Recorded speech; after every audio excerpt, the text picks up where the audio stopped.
104.5 The Team, your home for New York sports. We are going to be live at the tip-off for the MAC tournament over the Times Union Center. So what better way to get ready for that than to bring on the commissioner of the MAC, Rich Ensor. Rich, we're just 2 days away, baby. Tip-off, less than 40 hours. What's going on? What's final preparation like for the MAC tournament?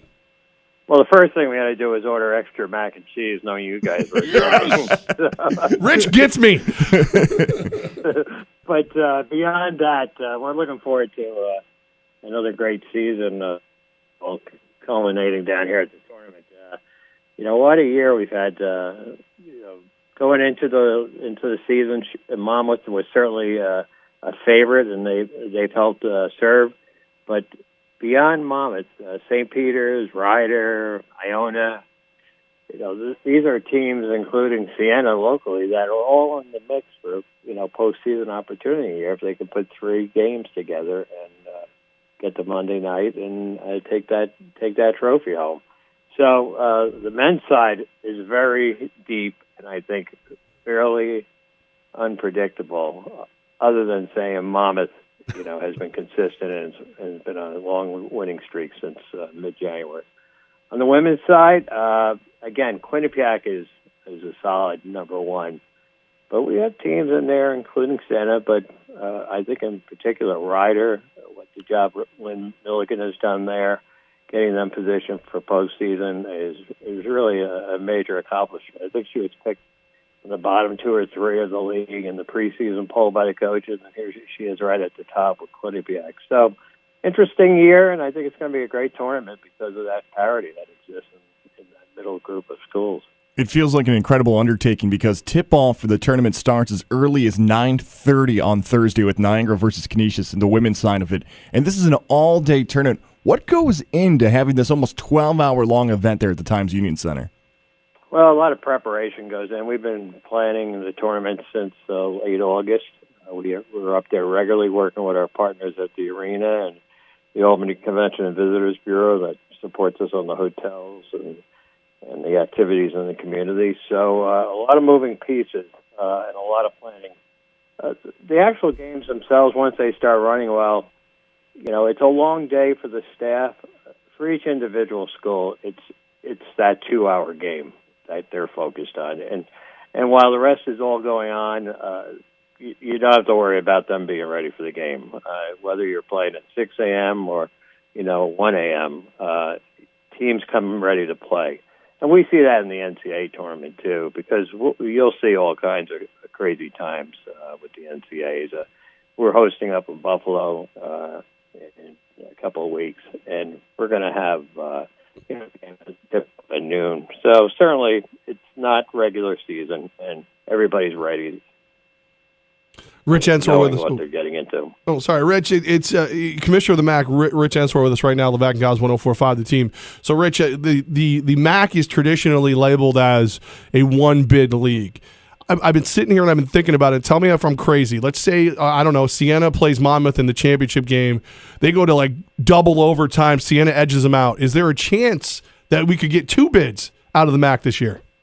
Well, all teams that win the regular season are automatically on the board for consideration by the NCAA committee.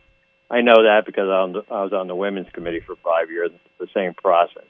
So they're up on the board, Monmouth, no matter what. Their RPI right now is in the low 30s. It all depends what happens with all the other conferences, especially with the other one-bid leagues, if you want to label them that way. Because if you have a lot of upsets, then there's teams that are on the bubble and that bubble starts to grow. And then in the majors, if you have upsets, the same thing happens. That bubble continues to grow. And last year we saw Monmouth in a position where we thought they would have an at-large bid, and they were the last one out. And we know they were the last one out because they were the first one in the NIT seating. So I think Monmouth has done all it can do. It's gone out and dominated the league. It played a competitive non-conference schedule. They don't have that marquee win like they did last year, but it's a solid resume. And again, it will come down to who else is on the board at the time when the final selections are being chosen. You touched a bit earlier on about the mac and cheese fence that's going on here locally. It's one of the cool events that's outside of basketball that's happening in the Capital Region. Tell us a little bit more about that and other events there. Well, Mark Bardock and Ed Louis Associates have really done a nice job organizing this now for the second year. We have Hannaford as our sponsor of the event. It's on Friday from 4 to 6:30. Basically, it's an opportunity for the local folks that haven't been into the new Capitol Center, and it's only being opened on Wednesday with the ribbon cutting, to come down, see the facility. The tickets are cheap. You can get 10 tastings for $10. And it's a fun event. We're going to have pep bands there. We're going to have cheer and dance. The Sienna floor is going to be set up in the new Capitol Center so folks can go out and take some shots on the floor. Oh, wow. Because we bring our own floor into the for the MAC tournament. So, and in the future, we hope the Capitol Center will be our practice site for teams. It's a little early. It's still what they call a soft opening.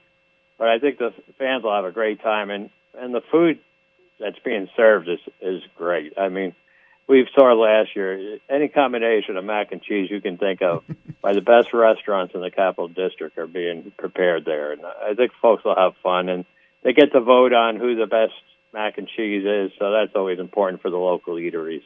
And we're looking forward to doing it again. Rich Ensor with us right now, commissioner of the MAC tournament from March 2nd to the 6th over at the Times Union Center. So Rich, where do I get the logistics? Where can I get the schedule of all these great events, and where can I grab my tickets? Well, you go to www.macsports.com, and you can certainly link from everything on our championship page there. They can go to the Times Union Center site and get information, and Ticketmaster, obviously, for tickets is available to anyone in the marketplace. So it's going to be fun. It's going to be a great tournament. I hope fans come down and enjoy it. It should be interesting to see who's playing on Monday night. Absolutely. And, Rich, no matter who wins it, we're going to get to see a team that's going dancing come right out of the Times Union Center. That's right. They're both going. We have men's and women's teams dancing. One's on the way to Phoenix and the other on to Dallas. So, it's really the tournament before the tournament. That's how we've been positioning it this year. It's you start the process right here in Albany, and of course this year we're having the opportunity to also host in Buffalo. So it's great to see that continuity.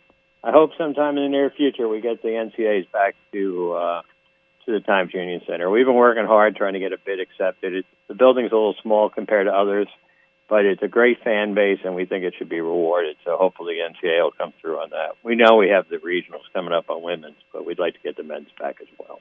Rich Ensor, commissioner of the MAC. We know you're busy putting on this big party/tournament. We appreciate you making a little time for us. Thanks, guys. Appreciate it.